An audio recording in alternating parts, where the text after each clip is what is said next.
everyone, I hope you're doing really well. So today I have a bunch of yard work to get done in the garden, and we've had so much wildfire smoke, but fortunately a lot of that has blown out and we're having a really cool foggy day, so I thought it would be a good day to come out and get a bunch of stuff done. A lot of weeding, a lot of maintenance, some planting. I'm going to show you some really exciting new plants that I've planted over the weekend, and I'm going to be running out with my youngest to go pick up some mulch for this side of our driveway, which if you look behind me, I'll go ahead and show you.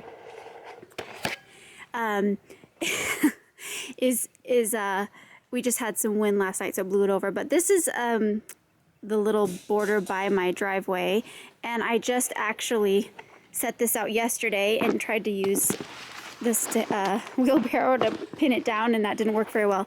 But so what I did in this area last year was I laid cardboard just like this through this area and then covered it with mulch as a weed suppressant, and it has done a really good job. I've been very pleased with the weed suppression over here.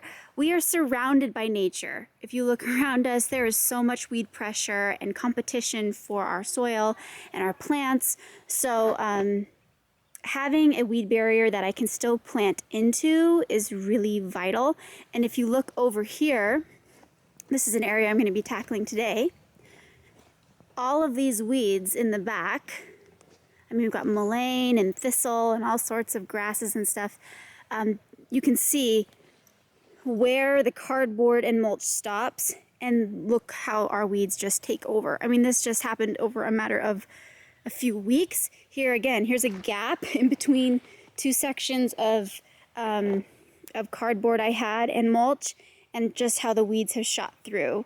So I'm going to be finishing up this area, weeding it and kind of cleaning everything up, and then getting that all sorted today, hopefully.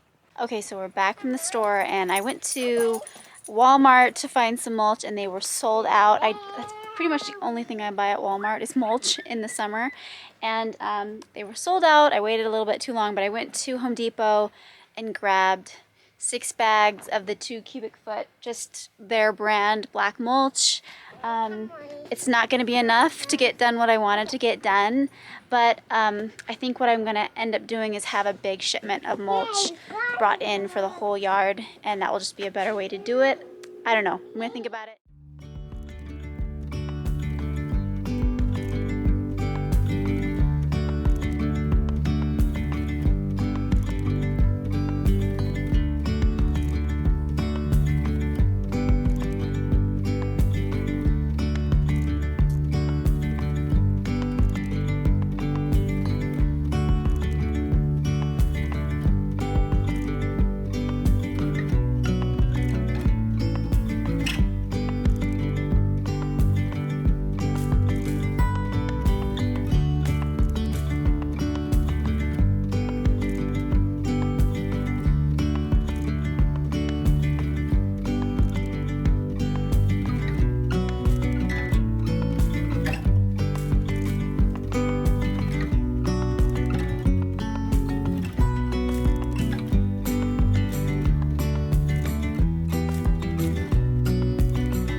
Okay, so this is the area not done but in progress, and I obviously didn't have anywhere near the amount of mulch I actually needed to cover all the cardboard that I laid down today, but this will give me an idea going forward how much I need to bring in to cover up these sections. But you will get an idea of what I'm going for. It just really cleans everything up so nicely to have this thick layer of mulch down, and it helps so much with weed suppression. This is the new area, and then over here in this whole section is what I laid over a year ago, and it has done an excellent job suppressing weeds. I have had to weed it a couple of times, but I can honestly say that the weeds here are far, far, far, far fewer than I have in other areas of my yard. Obviously, a stark contrast to what would be growing here naturally in those areas I showed you that don't have any kind of weed barrier or mulch. And the weeds that are here are easy to pull. Hand pulling weeds in some areas of my native soil, it feels like you're pulling something out of cement. It's incredibly difficult to weed. So I highly recommend this method if you are looking for something other than landscape fabric, which can be great too. It's just, I love that I can easily plant into this. It's easy to take a shovel and cut through that the cardboard, and especially if it's been laid for a few months, it gets moist and it starts to break down, and it's really easy to cut through. But it does a great job suppressing weeds.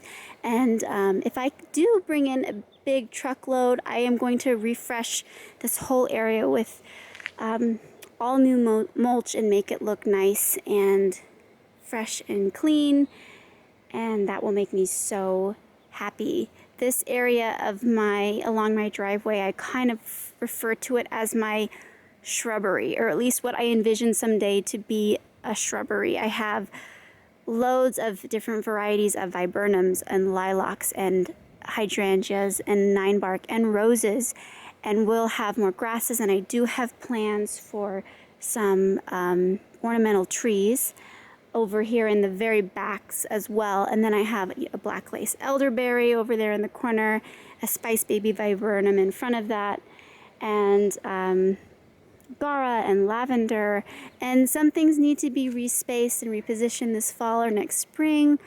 but it will get there, and I'm kind of trying to just now get a vision. I just started planting this area last year, end of summer last year, so this is all very brand new, and I'm just getting a vision of what I actually want it to be, and I'm so happy to have some kind of handle on the weeds out here because it is very overwhelming.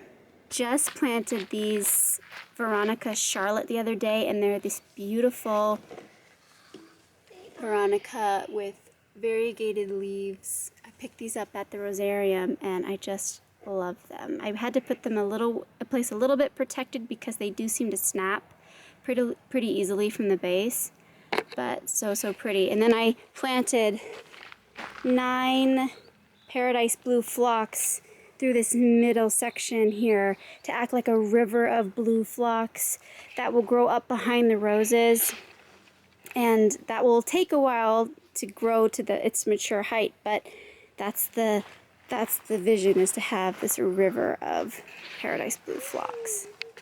Okay, this is what I wanted to show you guys. So at the rosarium, this hydrangea happened by chance. It just seeded itself at their nursery, and it has the largest petals of a panicle hydrangea I've ever seen. And then it has these beautiful little miniature florets inside, kind of like a lace cap would, if you can see in there. But it's just a stunning, and the very, very dark leaves. The closest one I think that I could find that looks like this is a phantom hydrangea, but this is something that is unique there, and they just propagated 7 starts this year, and I got one of them, and I don't think they'll have any more until next year. But it had 2 blooms on it, and when I was planting it, they were both tied to this bamboo stake. One of them snapped off and I was cursing my name, but I took that inside and I'm going to dry it and keep it inside. But I just am so excited. This will get in their display garden. It is about 8 feet tall, so it will get huge, and I have it here at the back of my border by my back patio. That is it for me today, guys. It's getting really hot and I have babies crying in the house and needing my attention. So I'm going to wrap up everything that I'm doing outside and I will see you next time.